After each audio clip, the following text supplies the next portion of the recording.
நாயகன்ல தான் எனக்கு மணி சாரோடையும் கமல் சாரோடையும் நான் முதல்ல அறிமுகம் ஆகுறேன். அவங்க ரெண்டு பேருமே சேர்ந்து 38 வருஷம் கழிச்சு ஒரு படம் பண்ணும்போது அதுல ரொம்ப ஆச்சரியமான ஒரு விஷயமா நானும் அதுல இருக்கின்றதுல எனக்கு மிக நெகிழ்ச்சியான ஒரு விஷயம். அது இல்லாமலேயே இந்த படம் மேடைக்காக சொல்லல, மரபுக்காக சொல்லல, தமிழ் சினிமாவில இது ஒரு முக்கியமான ஒரு படமா இருக்க போகுது. ஏன்னா மணி சார் அறியப்படுறது நாயகன் படத்தினால. அது வெற்றிகரமான படம் என்பதை விட ஒரு கல்ட் பிலிமா இருந்துச்சு. இன்னைய வரைக்கும் இருக்கிற new generation of directors they wanted to match நாயகன் என்ற மாதிரி ஒரு தர நிலையை கொண்டு வந்து வச்சது நாயகன் என்ற படம். அதே மாதிரி கமல் சார் அவருடைய நடிப்பை பற்றி நம்ம சொல்ல வேணாம். பல பரிமாணங்கள், அது ஒவ்வொரு படம் எடுத்தாலும் ஒவ்வொரு கோணத்துல இருந்து அவர் தன்னை வெளிப்படுத்திக்கிறாரு. ரெண்டு பேருமே சேர்ந்து ரஹ்மான் சார் ஆஸ்கர் இந்தியாவில் இருக்க பல சினிமா சம்பந்தப்பட்ட கலைஞர்கள் ஆசைப்பட்டு இருக்கும்போது 2 ஆஸ்கர் வாங்கிட்டு வந்தாரு. ஆக இந்த 3 பேரும் சேர்ந்து ஒரு படம் பண்றாங்கன்னா அதுல பெரிய மன அழுத்தம் அவங்களுக்கே இருக்கு. போட்டின்றது அவங்களுக்கு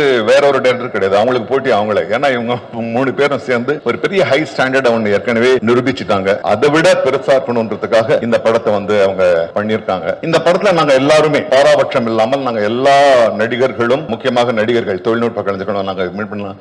இதுல ஒரு ஷூட்டிங்க்கு போற மாதிரி எங்களுக்கு தெரியல. there was one warmthness, there was one ஒரு பெரிய ஸ்டார், பெரிய டைரக்டர் ஒரு தோரணையே இல்ல. அப்பதான் எல்லாருமா சேர்ந்து எந்த ஒரு மேல் ஏற்றம் தாழ்வு இல்லாமல் நாங்க ஒர்க் பண்ணோம். அது சின்ன நடிகரா இருக்கட்டும், பெரிய நடிகரா இருக்கட்டும், அசோகா இருக்கட்டும், பக்ஸா இருக்கட்டும். So we had a wonderful time. It was a learning process.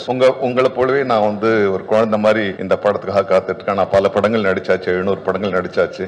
நான் இப்போதான் அர்ஜுன் கிட்ட சொன்னேன், என்னடா இது போருக்கு போற மாதிரி இருக்கு அப்படின்னு. So I am enjoying the feeling. I think you will all enjoy this film, and definitely it's going to be a film which will bring pride to Indian cinema. Thank you. எனக்கு தெரியுது உங்க எல்லாருக்கும் பசிக்குதுன்னு சொல்லி நான் ரொம்ப நேரம் பேசி டைம் வேஸ்ட் பண்றதா இல்லை. நாளைக்கு ரிலீஸ் படம். ஸோ ஆக்சுவலாக கான்ஃபிடென்ட்டா இருக்கும், சந்தோஷமா இருக்கும். இந்த படம் எல்லாருக்கும் ஒரு மிகப்பெரிய வெற்றி அடையணும்னு இறைவனை வேண்டிக்கிறேன். ஏன்னா ரொம்ப உழைப்பு போட்டிருக்காங்க. கமல் சார் ஆக்ஷனா இருக்கட்டும், பெர்ஃபார்மன்ஸா இருக்கட்டும், பின்னி படம் எடுத்திருக்காரு. எல்லாருமே அவங்களோட ஒர்க்கை ரொம்ப கஷ்டப்பட்டு பண்ணியிருக்காங்க. எங்க டீம் சார்பாக நீங்க எல்லாரும் படம் பார்த்து என்ஜாய் பண்ணுவீங்க நம்புறோம். Thank you so much. நாயகன்ல தான் எனக்கு மணி சாரோடையும் கமல் சாரோடையும் நான் முதல்ல அறிமுகம் ஆகுறேன்.